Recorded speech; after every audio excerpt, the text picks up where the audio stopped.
سلام ګرانو زده کوونکو، په دې هیله چې روغ جوړ او صحتمند دی. ګرانو زده کوونکو، بیا هم زه ستاسې د پښتو د ژبې ښوونکی هلال احمد مهرس یم. ګرانو زده کوونکو، زموږ د نن ورځې درس دی نهم مخ. کوم لوست دی؟ اووم لوست. تی تله. ګرانو زده کوونکو، په تیر لوست کې هم موږ د تی په توري باندې خبرې وکړې. موږ د تی د توري په غږ باندې، په لیکلو باندې او شکل باندې او همدارنګه موږ او تاسې د تی د توري په کلمو باندې، یعنی هغه کلمې په کومو کلمو کې چې د تی توري شامل وي، موږ هغه کلمې ولیکه او هغه مو را پیدا کړل. ګرانو زده کوونکو، نن زموږ درس تی تله ده.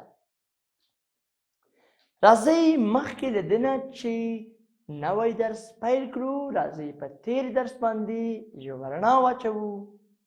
ګرانو زده کوونکو، موږ په تیر درس کې په د تی په توري باندې کلمې ولیکه، یعنی هغه کلمې په کومو کلمو کې چې د تی توری شامل وي.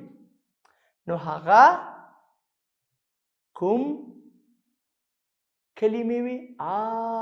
هغه زه تاسې ته اوس انځورونه درښکاره کوم، لکه تله، تنور، بل، تبر. وګورئ، تبر هم په تی باندې پیلیږي. بل څه شی دی؟ ګرانو زده کوونکو، وګورئ، توت هم د تی په توري باندې پیلیږي. بل کومه کلمه ده چې په هغې کې د تی توری شامل وي؟ هغه ګرانو زده کوونکو، هغه څه شی دی؟ هغه توپ دی. څه شی دی؟ توپ دی. تاسې په توپ باندې لوبې کوئ؟ زه هم په توپ باندې لوبې کوم. په دغې توپ باندې زه والیبال کوم. ولې؟ ځکه دا د والیبال توپ دی. په توپ باندې نورې لوبې هم کیږي. کومې لوبې کیږي؟ کرکټ، فوټبال او نورې لوبې هم کیږي. ښه ګرانو زده کوونکو، راځئ د تی توری د یوې کلمې په منځ کې هم راځي. د تی توری د کلمې په منځ کې هم راځي. هغه کومه کلمه ده؟ زه تاسې ته د هغه کلمو له جملې څخه د یوې کلمې نوم دلته په تختې باندې لیکم. هغه به څه شی وي؟ هغه کلمه له دې تورو څخه جوړ شوی. وګورئ، په هغې کې کاف دی، په هغې کې تی دی. وینئ، د تی توری په منځ کې راځي. په هغې کې الف دی او همدارنګه په هغې کې د بې توری دی. نو دا توري چې زه یو ځای کړم، د ده نه څه شی جوړیږي؟ د ده نه کتاب جوړیږي. څه شی؟ کتاب کې موږ کوم توری لرو؟ کاف، تی، الف او ب. کتاب کې د تی توری شامل دی. وګورئ، ما تاسې ته د کتاب انځور راوړی. دا څه شی دی؟ دا کتاب دی. دا څه شی دی؟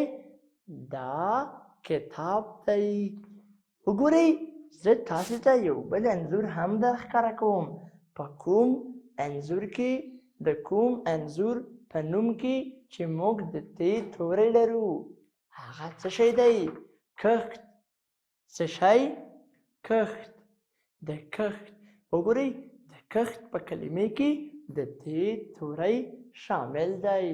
موږ نورې کلمې هم لرو چې په هغې کې د تی توری شامل وي، لکه پتنګ، لکه تواب، لکه تنور، لکه توت او داسې نور.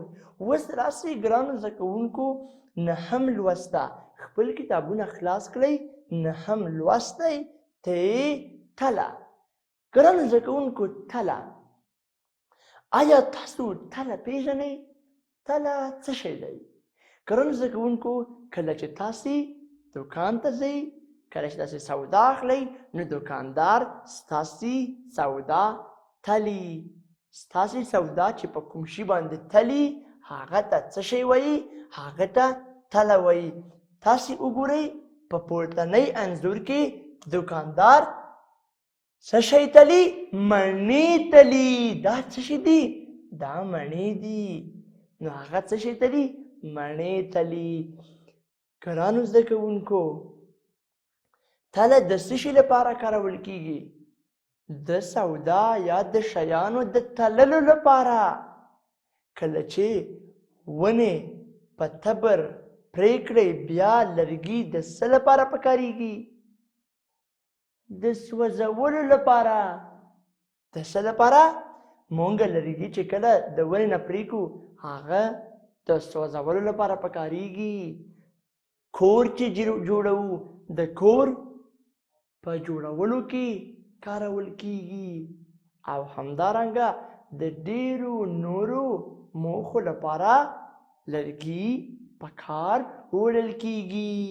اوس ګرانو زده کوونکو، راځئ تاسې له ما پسې دغه متن ولولئ. مخکې له دې نه چې زه متن ولولم، وګورئ دلته تاسې څو انځورونه وینئ. لومړی انځور تبر دی. لومړی انځور څه دی ګرانو زده کوونکو؟ لومړی انځور تبر دی. تاسې پوهیږئ تبر؟ تبر څه شی دی؟ دا تبر دی. ګرانو زده کوونکو، ګورئ، په تبر باندې لوبې مه کوئ ښه. تبر چې مو ولیده، سم ځای کې کښېږدئ. تبر خطرناک دی. په تبر باندې لوبې مه کوئ چې تبر مو زوبلوي. بیا ښه چې تاسې زوبل سئ، بیا زه خفه کېږم. ښه، تاسې به په تبر باندې لوبې نه کوئ. ژمنه ده؟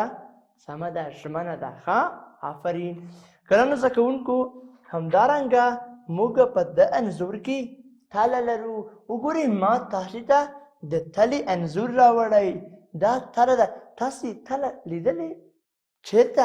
په دوکان کې. همدارنګه تاک. تاسې تاک پیژنئ؟ د انګورو تاک. تاک، زما انګور ډېر خوښیږي. د په تاک کې څه وي؟ انګور وي. اوس ګرانو زده کوونکو، تاسې له ما پسې دغه متن ولولئ. وګورئ، زه یې لولم، تاسې غوږ شئ ښه. تی تله. دا تله ده. توتیا توت تلی. توت تور هم وي. توت تور هم وي. اوس زه یې لولم، تاسې هم راپسې تکرار کړئ.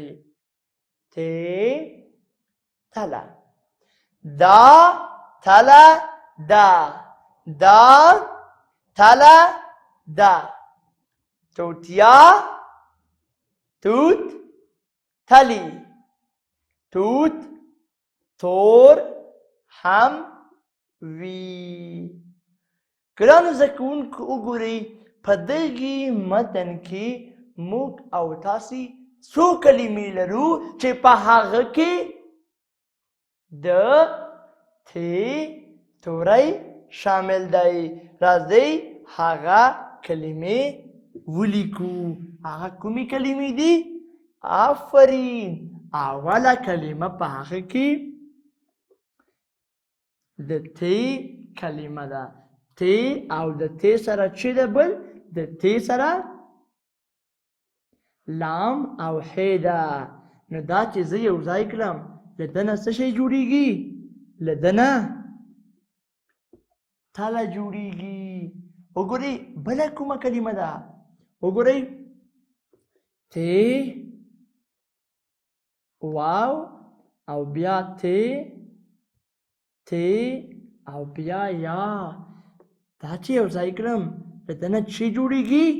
آفرین، له ده نه توتیا جوړېږي.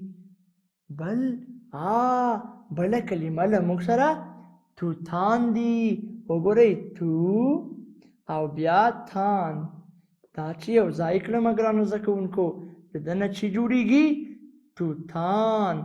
څه شی؟ توتان. نو یوه بله کلمه هم ده، هغه کوم یو دی؟ وګورئ تور. کومه کلمه؟ تور. دا چې یو ځای کړم وګورئ د ده نه چې لاسته راځي؟ تور. نو څو کلمې سوې؟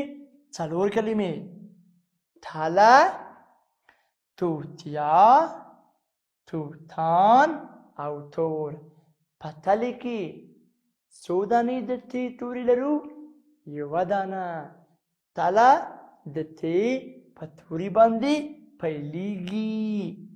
توتیا په توتیا کې موږ 2 د تی توري لرو. څو دانې؟ 2 دانې. یو په پیل کې بل په منځ کې. توتان په دې کې هم موږ د تی توري لرو. څو دانې؟ 2 دانې. پیل او منځ. تور 1 دانه تی په پیل کې. ګرانو زده کوونکو تاسې د تی تله د دغې درس متن په خپلو کتابچو کې 5 ځلې ولیکئ. دا ستاسې کورنۍ دنده ده. پوهېږئ زه تاسو ته ولې کورنۍ دندې درکوم؟ ځکه زه په تاسې باور لرم چې تاسې تل خپل کورنۍ دندې په وخت سره سرته رسوئ. ګرانو زده کوونکو دا اوس ستاسې د نن ورځې لوست. تر بیا لوست پورې تاسې په لوی رب سپارم. ښه ورځ، د خدای په امان.